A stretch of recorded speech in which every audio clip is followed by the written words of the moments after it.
अरे कि जा जाने खुश रही हो हमके भुला के सैया जी के कोरवा में काढ़ी के कर जावा तू चल जइह गोरी लेके सिहोरवा में ए जान काढ़ी के कर जावा तू चल जइह गोरी लेके सिहोरवा में।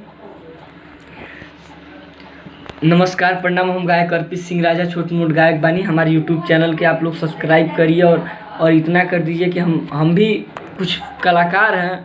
आप लोग आलतू फालतू चीज़ देखते हैं और कलाकारों को सपोर्ट करिए भाई लोग। सपोर्ट करेंगे कलाकारों को तो अच्छा रहेगा आप लोग के लिए भी, आगे चल के हम लोग नाम रोशन करेंगे और क्या।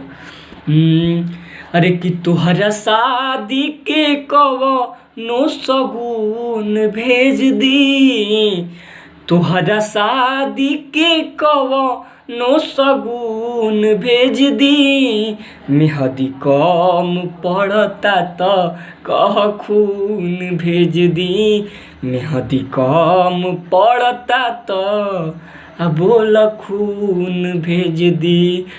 तोहरा शादी के कवनो सगुन भेज दी, तोहरा शादी के कवनो सगुन भेज दी, मेहदी कम पड़ता तो कह खून भेज दी, मेहदी कम पड़ता तो कह खून भेज दी।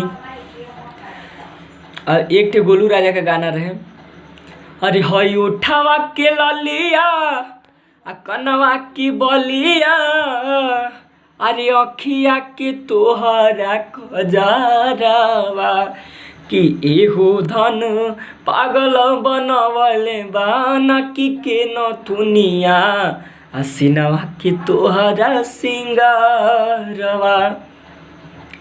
कैसन बानी आप लोग भाई लोग, शेयर करिए, सपोर्ट करिए, बस सपोर्ट की ज़रूरत बा। एक ठे अंकुश राजा के गाना रहे, अरे सेनुरा सब कर अरे गुड़े रे हवे, आ सहजनवा अलगा अलगा बा, आ केहू बसे नगर या केहू बसे टोला, सब कर बियाह यही सेनुरे से होला। नमस्कार प्रणाम, अब हम चलत तानी। आप लोग लाइक करी, सब्सक्राइब करी और ज़्यादा से ज़्यादा शेयर करी।